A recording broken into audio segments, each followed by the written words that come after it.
पूर्ण तरंग दिष्ट कार्य के लिए दिष्ट वोल्टता के औसत मान या दिष्ट धारा के औसत मान के बाद में हम बात करते हैं स्पंद मान जो धारा थी उसका वर्ग माध्य मूल मान यानी कि RMS value, RMS root mean square value.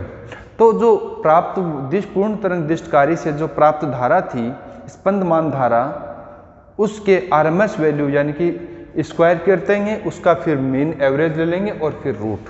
तो IRMS equal to I average जो है, पहले क्या करते हैं उसका स्क्वायर फिर average then root mean square. तो I का मान अब वापस उसी तरीके से IRMS का स्क्वायर कर दें तो इधर क्या आ जाएगा I स्क्वायर का average.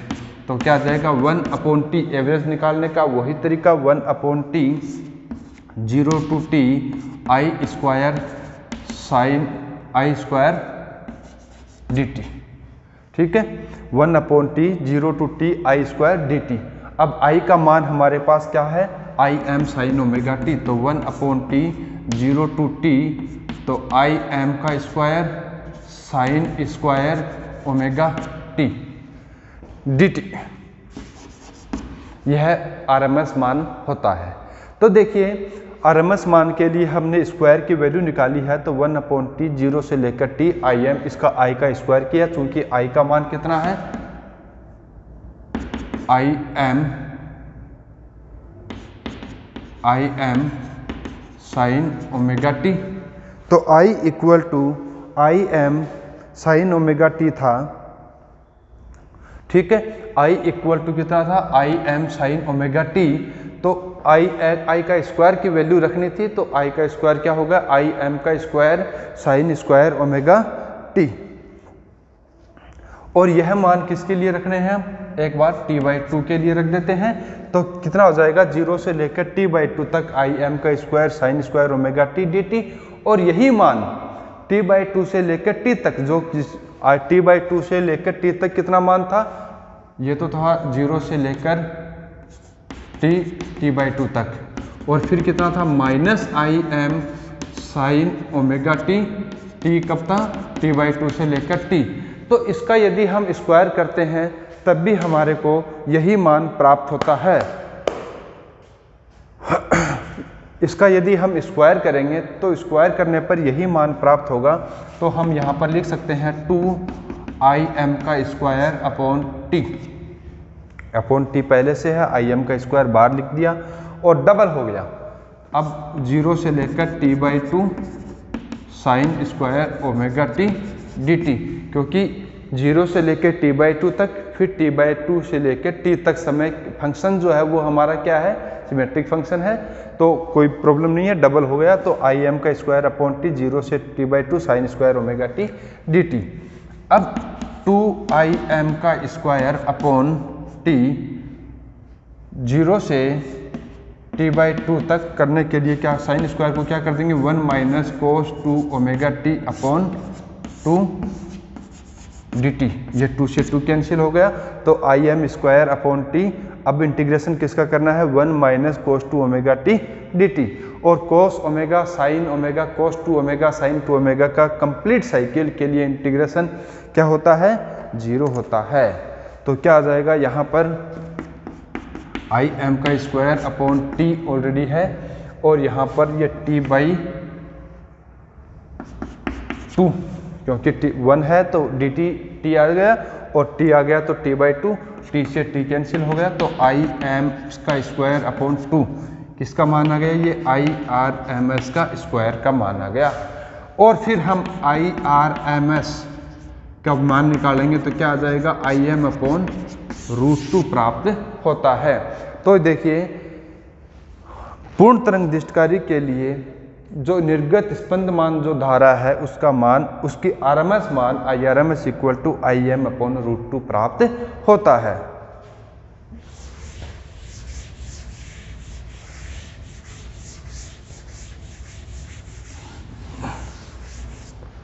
IRMS equal to Im upon √2।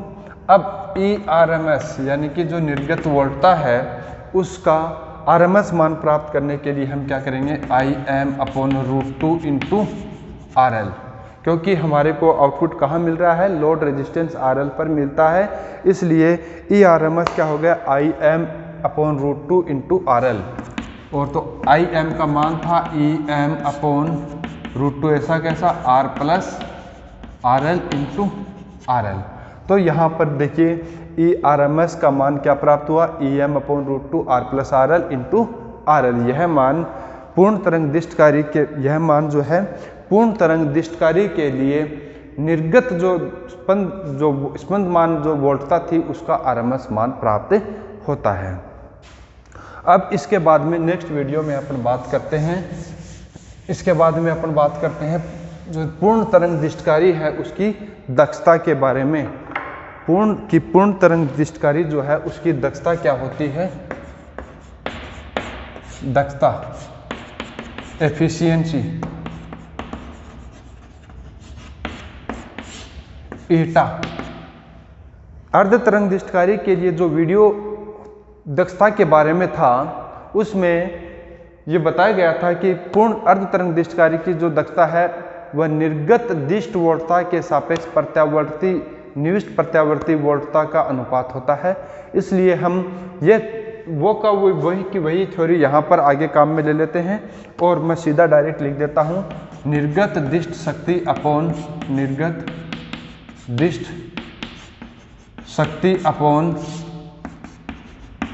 निविष्ट प्रत्यावर्ती शक्ति, अर्थात PDC अपॉन PAC। किसी भी चीज की दक्षता जो है उसका मापन ये होता है कि इनपुट के सापेक्ष आउटपुट कितना प्राप्त होता है। तो इनपुट हमने लगाया था प्रत्यावर्ती शक्ति और आउटपुट हमारे को प्राप्त होता है दिष्ट शक्ति। तो eta equal to PDC upon PAC। अब देखिए PDC जो था वो क्या हो जाएगा, IDC का स्क्वायर इंटू RL, क्योंकि I स्क्वायर R शक्ति इक्वल टू होता है I स्क्वायर R, तो IDC स्क्वायर इंटू RL।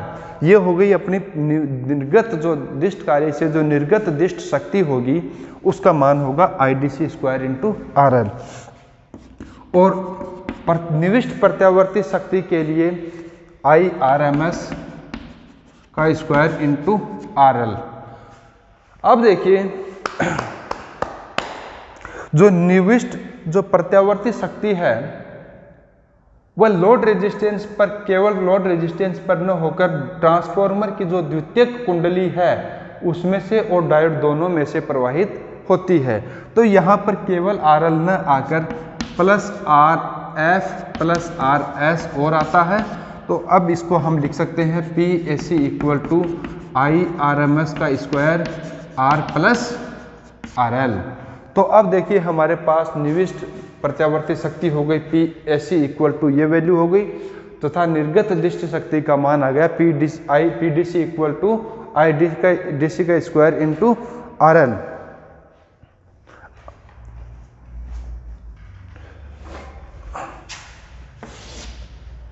तो ईटा इक्वल टू क्या आ जाएगा, PDC का मान ये रहा तो IDC का square into RL upon IRMS का square into R plus RL।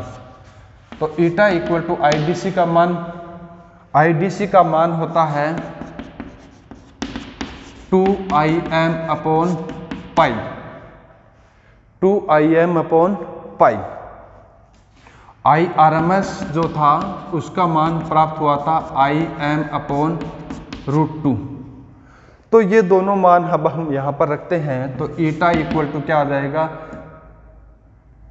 4Im का square upon pi square into RL। 4Im यानी कि इसका स्क्वायर कर दिया और वैल्यू सब्स्टिट्यूट कर दी हमने। अब PAC का मान यानी कि IRMS का मान कितना हो जाएगा, इसका स्क्वायर Im का स्क्वायर अपॉन 2।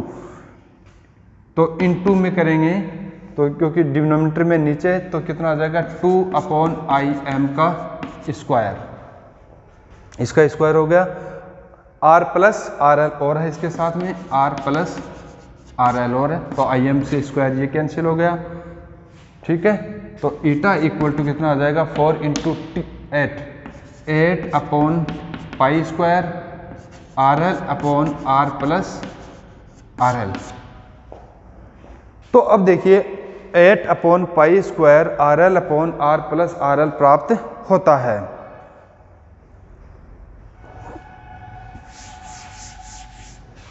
ठीक है, जो पूर्ण तरंग दृष्टिकारी है इसके लिए 8 R L upon pi square R plus R L यह मान हमारे को प्राप्त होता है। अब यहाँ पर 8 अपॉन पाई स्क्वायर नंबर है, इसमें कांस्टेंट हो गए, तो ईटा इक्वल टू अगर हम इसको सोल्व करें तो 0.812 1 प्लस 0.812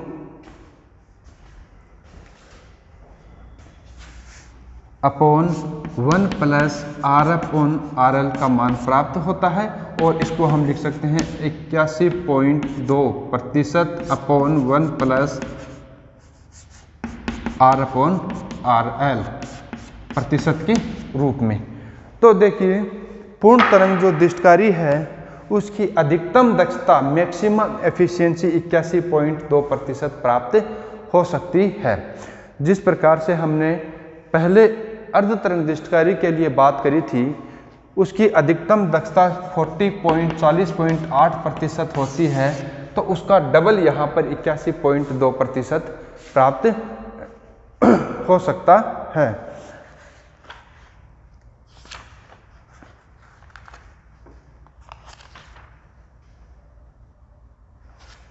जो अर्ध तरंग दृष्टिकारी जो था 40.6%, अर्ध तरंग दृष्टिकारी जो था उसकी अधिकतम दक्षता 40.6% प्राप्त हुई थी, और इसका डबल यहाँ पर 81.2 अधिकतम दक्षता प्राप्त हो सकती है। अब देखिए लोड रेजिस्टेंस जो अधिकतम दक्षता है वो इस लोड रेजिस्टेंस RL पर डिपेंड करती है। तो लोड रेजिस्टेंस RL के मान के द्वारा हम दृष्टिकारी पूर्ण तरंग अथवा अर्ध तरंग दोनों ही दृष्टिकारियों की दक्षता को नियंत्रित कर सकते हैं।